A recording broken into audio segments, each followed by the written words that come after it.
बंधुओं, हम सभी को मनुष्य जीवन का यह सर्वश्रेष्ठ फल सत्संग आज प्रभु कृपा से प्राप्त हो रहा है। इस सत्संग सत्र के सृष्टम दिवस में हम सभी प्रवेश करने जा रहे हैं। मैंने एक दिन आप लोगों को कहा, आज पुनः कुछ नए चेहरे मुझे दिखाई दे रहे हैं। पुनः कहूंगा कि भैया, जीवन में सब कुछ संभव हो सकता है, सब कुछ मिल सकता है, लेकिन दो वस्तुएं दुर्लभ है। वे क्या? बोले संत समागम और हरि कथा। संत समागम हरि कथा तुलसी दुर्लभ दोय। अरे सुत दारा और लक्ष्मी तो पापी के भी होय। संतों का समागम, संतों से मिलना, संतों का आश्रय प्राप्त हो जाए या भगवान की कृपा मिल जाए, ये दोनों परम दुर्लभ है।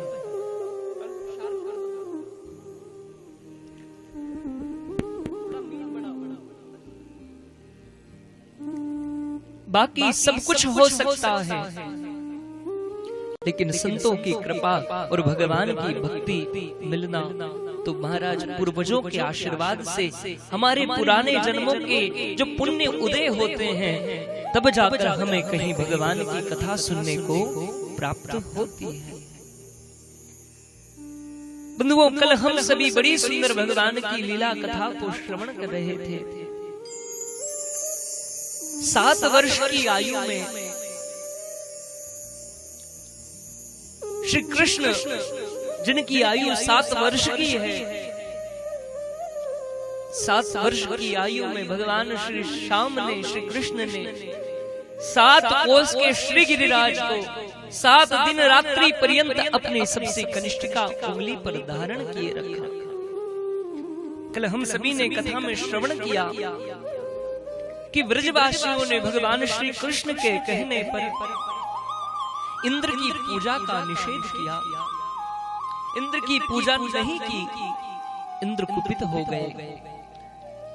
प्रलयकारी मेघों को आदेश दे दिया, जाओ और ब्रजमंडल को महाराज जलमग्न कर दो। इतना जल बरसाया मेघों ने महाराज, मूसलाधार वर्षा होने लगी।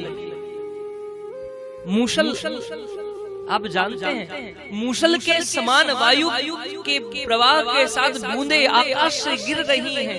बड़े बड़े विद्युत संपात आकाश में दिखाई देते हैं। 2 मेघ जब आपस में जाकर टकराते हैं, बड़े जोर की गर्जना होती है। सारे ब्रजवासी भयभीत हैं, डरे हुए हैं। यह इंद्र ने क्या कर दिया? इस कठिन समय में अब हमारी रक्षा कौन करेगा? इस विपत्ति काल में अब हमारी सहायता कौन करेगा? लेकिन तक्षण ब्रजवासियों को ध्यान आया, अरे हमारी रक्षा करने के लिए तो श्री कृष्ण बैठे ही हैं। सारे ब्रजवासी भगवान श्याम सुंदर जनार्दन की शरण ग्रहण कर लेते हैं।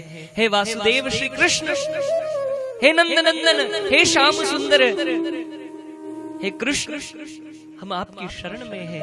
देखिए प्रभु, आकाश से किस प्रकार की वर्षा हो रही है। हमारा गोधन समाप्त होता जा रहा है। हे नाथ, हमारे घर सब बहने लगे हैं। हे प्रभु, इस वर्षा के जल से हमारी किस प्रकार रक्षा हो, अब आप ही किसी प्रकार की युक्ति हमें बतलाइए।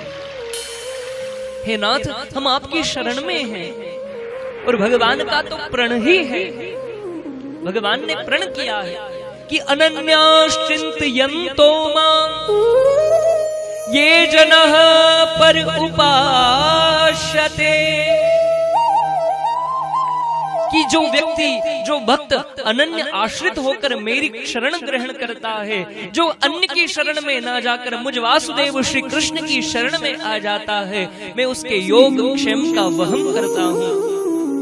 मैं उसकी भौतिक व्यवस्थाओं को पूर्ण करता हूँ, साथ ही पारलौकिक व्यवस्थाओं को भी कर देता हूँ। उसे भुक्ति और मुक्ति दोनों प्रदान कर देता हूँ। अनन्याश्चिन्तयन्तो मां ये जनः पर उपास्यते तेषां नित्याभियुक्तानां योगक्षेमं वहाम्यहम्। बंधुओं, ब्रजवासी शरण में गए। भगवान श्याम सुंदर कहने लगे, ब्रजवासियों, हमने जिसका पूजन किया, जिसका हमने पूजन किया है, वही श्री गिरिराज अब हमारी रक्षा भी करेंगे। भगवान कहते हैं, जो व्यक्ति जिस देव की शरण में जाता है, जिसका जो आराध्य होता है, उस आराध्य का ये दायित्व है कि वह अपने भक्त पर जब जब संकट आए तब तब उसकी रक्षा करे। व्यक्ति के जीवन में एक आराध्य देव होना चाहिए। देखिए, श्रद्धा हर स्थान पर हो, हम हर देवता को प्रणाम करें, हर देवता पर हमारी श्रद्धा हो, लेकिन इष्ट देव एक ही होना चाहिए। इष्ट एक ही होना चाहिए। जब जब हमें किसी वस्तु की आवश्यकता लगे, जब जब कहीं कभी जीवन में संकट आवे, तो हम इष्ट की ही शरण में जाएं। सभी को प्रणाम करते चले, लेकिन जीवन में इष्ट एक होना चाहिए। देवता सभी वंदनीय हैं, सभी पूजने योग्य हैं, लेकिन अपने इष्ट जैसा कोई नहीं, जो हर क्षण आपके लिए तैयार बैठा है। हम क्या करते हैं, कभी 4 दिन इन्हें पूज लिया, 4 दिन खाटू श्याम चले गए, 4 दिन वृंदावन चले गए, 4 दिन माता जी के यहाँ चले गए, 4 दिन हम हनुमान जी के यहाँ चले गए, तो काम बनने वाला नहीं है। अरे सब स्थानों पर जाओ, मैं मना नहीं करता, सभी देवताओं को पूजो, पर एक इष्ट देव जरूर होना चाहिए, जिसे हम प्रधान स्थान पर रखें। जैसे हमारी चारण जाति में महाराज माता जी को सब अपना इष्ट मानते हैं, माता जी की पूजा करते हैं। इष्ट, क्योंकि एक संत ने कहा, मन कुत्ता दर दर फिरे, दर दर दुर दुर होय, एक ही दर को होय रहे, तो दुर दुर करे न कोई। 2 प्रकार के कुत्ते होते हैं, एक होता है पालतू और एक होता है फालतू। जो पालतू होता है, उसे उसके पेट भरने का दायित्व उसके मालिक का होता है। जो पालतू कुत्ता होता है, उसका पेट उसका मालिक भरता है, और जो फालतू कुत्ता होता है, उसे इधर उधर भटकना पड़ता है, लेकिन जहां जाता है वहीं डंडा उसे पड़ता है। तो हम पालतू बने, किसके बने? भगवान श्री कृष्ण के पालतू बने हैं। अरे गले में सुंदर तुलसी की कंठी हो महाराज, माथे पर सुंदर तिलक हो, यही तो निशानी है। पालतू कुत्ते के गले में पट्टा डाला जाता है, एक वैष्णव के गले में माला होती है। ये तुलसी की कंठी ही तो परिचय देती है कि हम भगवान के हैं। ये मस्तक पर तिलक जो सुशोभित है, यही तो परिचय देता है कि ये कोई भगवान का भक्त है। यहाँ भगवान श्री श्याम सुंदर सरकार श्री गिरिराज धरण गोवर्धनाथ को अपनी कनिष्ठिका उंगली पर धारण कर ले। सारे ब्रजवासी भगवान श्री कृष्ण की सहायता के लिए अपने अपने डंडा श्री गिरिराज पर्वत पर लगाते हैं। सभी ने भगवान की सहायता के लिए डंडा लगाया है। भगवान सभी ब्रजवासियों से कहते हैं, आओ ब्रजवासी आओ, जो गिरिराज हमने पूजे हैं, अब यही हमारी रक्षा भी करेंगे। बंधुओं, श्री गिरिराज को भगवान ने धारण किया। इंद्र ने खूब वर्षा, खूब पानी बरसाया, लेकिन ब्रजमंडल में तो अभी धूल ही उड़ रही है। एक ओर से तो भगवान का सुदर्शन चक्र सारा जल सोखता जाता है, और दूसरी ओर महर्षि अगस्त सारा जो इंद्र जल बरसा रहे थे, उस जल को पीते जाते हैं। खूब वर्षा की, लेकिन अभी ब्रजमंडल में तो पानी की बूंद तक न गिर पाई है। श्री गिरिराज की तलहटी में तो महाराज सूखा ही पड़ा हुआ है, वहां तो धूल ही उड़ रही है। भगवान ने सुदर्शन को आदेश दिया, एक ओर से सुदर्शन सारे जल को सोख रहे हैं, अर्थात इंद्र का मान मर्दन किया जा रहा है। दूसरी ओर से अगस्त ऋषि उस जल को पी रहे हैं। श्री सुखदेव जी महाराज की वाणी को सुनकर परीक्षित कहते हैं, भगवान वहां अगस्त ऋषि कहां से आ गए? वहां अगस्त ऋषि कहां से आ गए? बोले परीक्षित, ये बड़ी गूढ़ कथा है। देखिए, भगवान को सब कुछ अच्छा लगता है, बस अहम ही अच्छा नहीं लगता।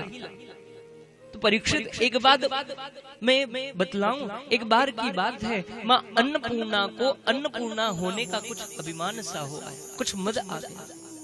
मैं अन्नपूर्णा हूँ, मैं तो जगत को देती हूँ, जगत के मेरे द्वारा पोषण होता है, मेरे द्वारा जगत भोजन कर पाता है, मैं अन्नपूर्णा हूँ। जब अन्नपूर्णा को इस प्रकार का अभिमान हो आया, भगवान शंकर भाप गए कि देवी को कहीं ना कहीं कुछ अभिमान हो आया है। एक दिन अन्नपूर्णा बोली,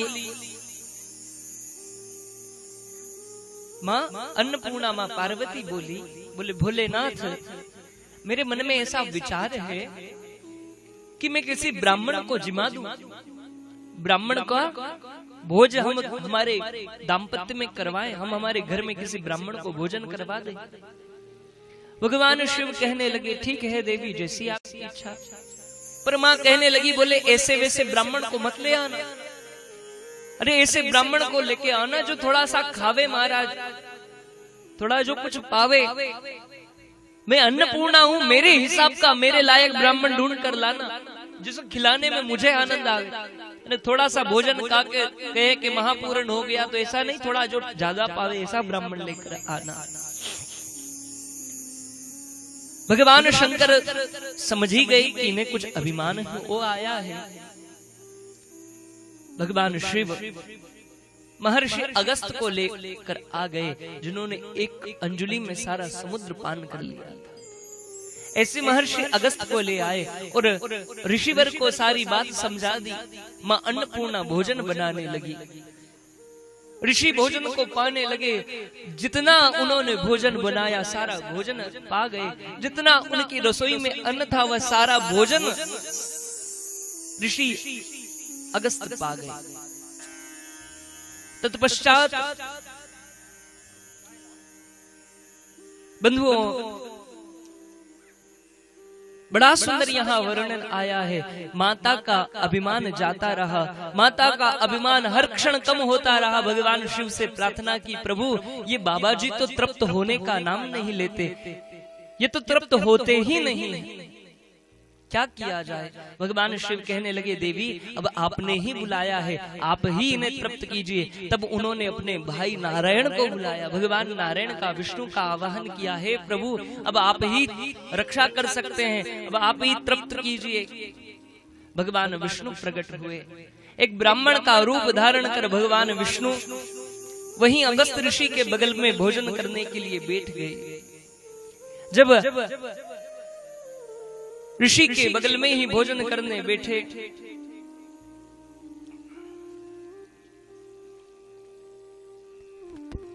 बोली भक्त वत्सल भगवान की।